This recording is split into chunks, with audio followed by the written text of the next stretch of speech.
Hello everyone, thank you very much for tuning into today's video. We really appreciate it. I hope you're all having a lovely day, a lovely Monday to get you started for the week. So yeah, thank you very much for tuning in. We really appreciate it.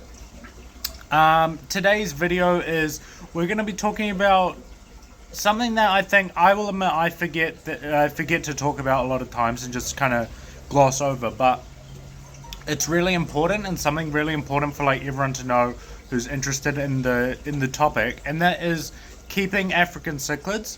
There is a lot of different types. Like oftentimes it's kind of spoken of as being one big homogeneous group, but there is a lot of variety. There are a lot of sort of subcategories going around between African cichlids, and it's really important to know the distinctions between them. And so yeah, today we're going to go over what different groups do exist and a bit of a basic overview of what you would need to know if you're wanting to keep in that specific group in terms of diet and behavior and all this kind of thing.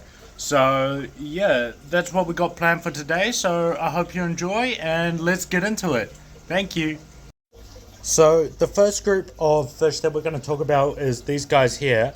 So that I'm going to say that'll be the most popular sort of type of African cichlid, and that would be peacocks and haps. So the peacocks will be a Lunacara species, and you can tell that they're a peacock basically because they're all the same body shape. So like take this OB for example. They all got this very similar body shape, and you just get all sorts of different like colors and patterns and stuff when it comes to peacocks. I really like them because they stay a little bit smaller than a lot of the haps and that, so they're a little bit more manageable size wise, and I mean you're not losing anything at all when it comes to color and that. So I mean they're a great option. The only problem is it's hard to get sort of legit haps around. Oftentimes there's all sorts of hybrids and that around, which makes your life a little bit more difficult in that sense. But if you find good peacocks, there's honestly nothing better. The other side of the equation is haps. So when we refer to haps, we're not just talking about like the haplochromis. We're talking about all the bigger haps, I guess. So you got this is Copedochromis, there's Dimitochromis there, Nimbochromis up here. There'll be more, but I'm not going to list them all off. But there's heaps of different variety, and for the most part they'll get bigger. Not exclusively, they don't always get bigger, but for the most part they'll get bigger. But they are really cool. I probably prefer haps to peacocks like overall, just because like my Borellii or what do they call them? Red Cadangos, they're just like they got a soft spot in my heart. Same with the eye biters, the Dimitochromis capriciceps. I don't know why, I just love them, especially the OB variety. So yeah, I think they're really cool fish.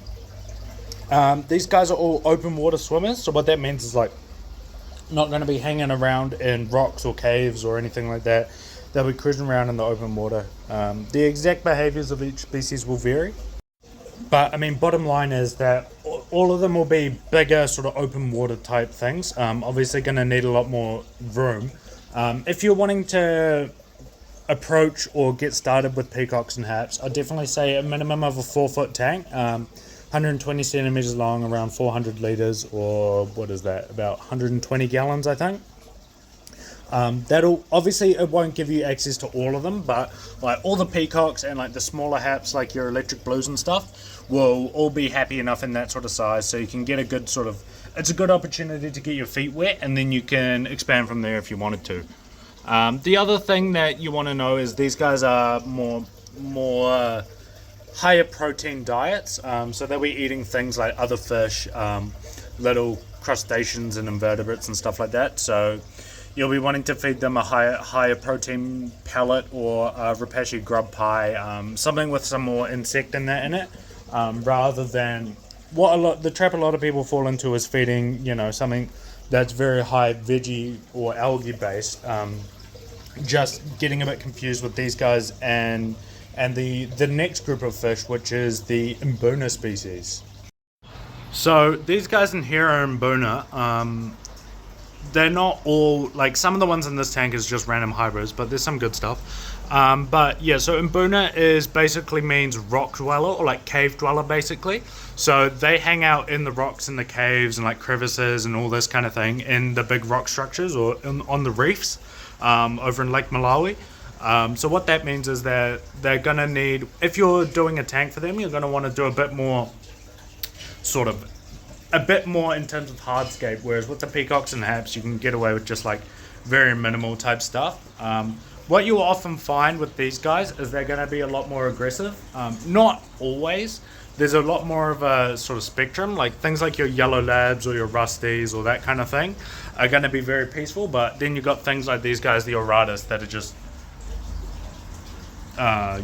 straight up killers basically. So you'll still want a 4-foot tank just to get the most out of the space, to allow, if they're going to be a bit more boisterous, a little bit more room to kind of spread that across so that they're not all just smashing each other. I will give you guys a sneak peek on a new tank we put up today, our new Buna tank. It is a little bit cloudy, but I'll show you the fish while we talk.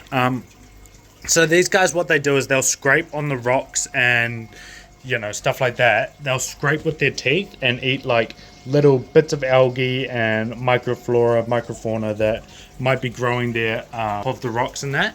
So what that means, in terms of feeding, is you're going to want to feed them something that's lower protein and made out of like vegetables or algae or that kind of thing. You do want a little bit of protein for because they're still going to be eating like little shrimps and stuff that's hanging out there, but for the most part you'll want to feed them something a bit more vegetarian, if you will. But they'll be a good option. Like they're really underrated, I'd say, in Buna. Everyone kind of takes a dump on them because they're a little bit more aggressive than that, but I mean, if they're kept well, they're just as aggressive as anything else, but they got so much color and personality in that I think we really miss out on in the hobby because everyone just wants a big peacock and hat tank. And I mean, I don't blame them, but it is something to consider. So yeah, that I definitely would recommend doing the Buna if at all possible. Kind of concludes the section on the Malawi cichlids. So now we'll shoot off to Lake Tangiike and we can talk about some of those guys. So for the Tangiikans, we'll start off with what we like to in the hobby describe as like the dwarf Tangiikans. So that'll be things like your Cichlids, your Neolampologus, what are they called? Brachadi, Lelupi, shell dwellers, Ultralampologus species, that kind of thing. So I can't go too into detail, obviously, because they vary, but for the most part, they're going to be like smaller stuff that's like maybe not always the most colorful, but really interesting, really cool fish that have got a lot of personality.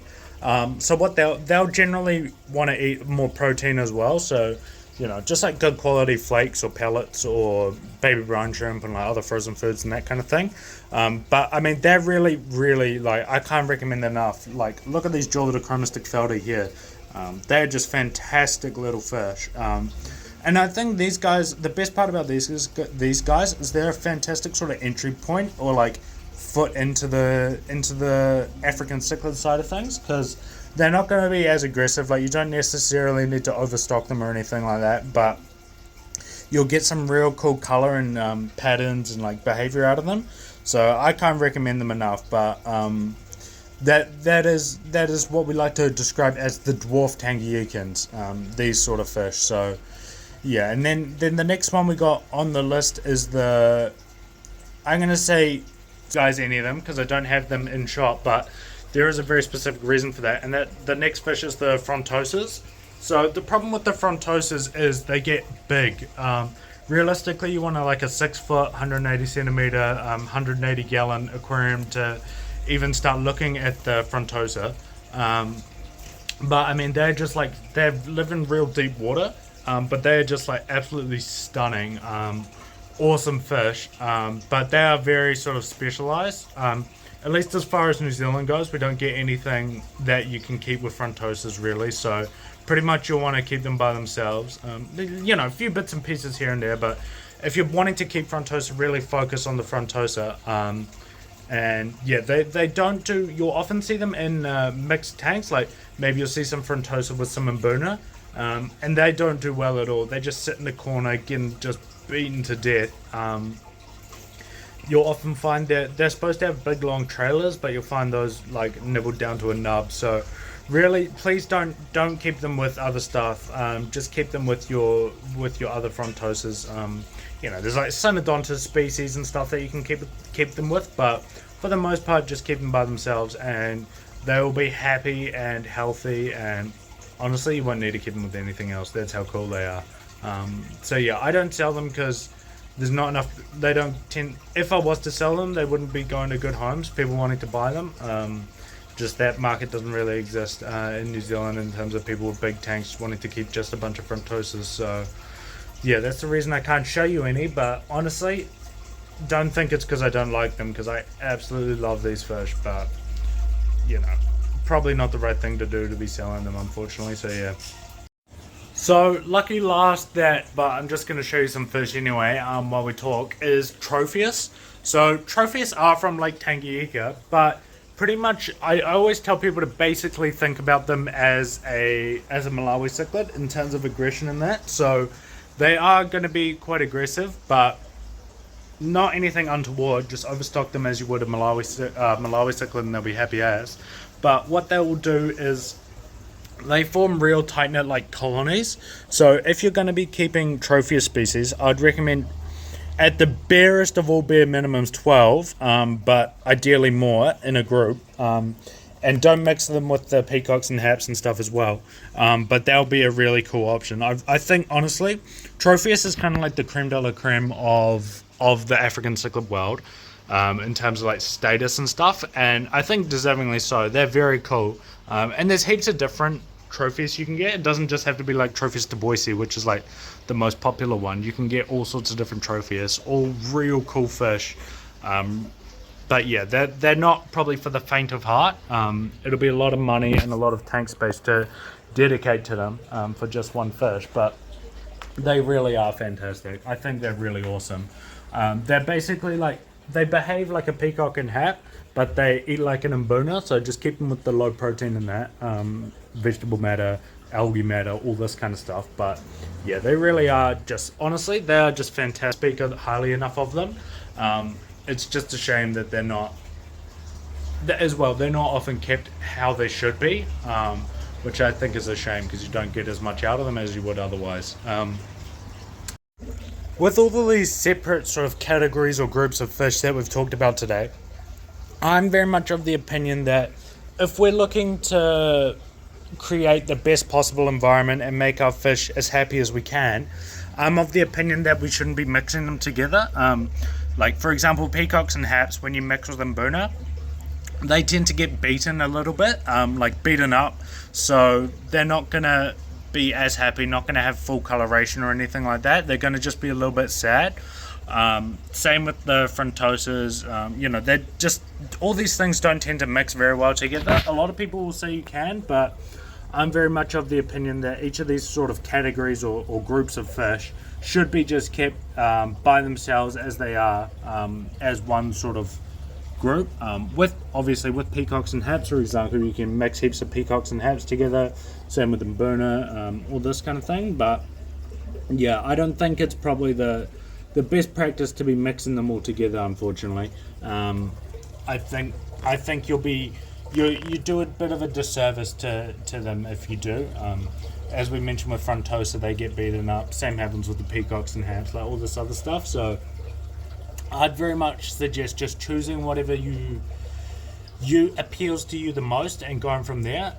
Otherwise, just end up like me with heaps of tanks, and you can separate them all out and have them all. So it's a win on both fronts. But yeah, that's basically all I had for you guys today. I knew a bit of I hope this has given you a bit of insight into the different groups and perhaps maybe some of the differences and similarities between them.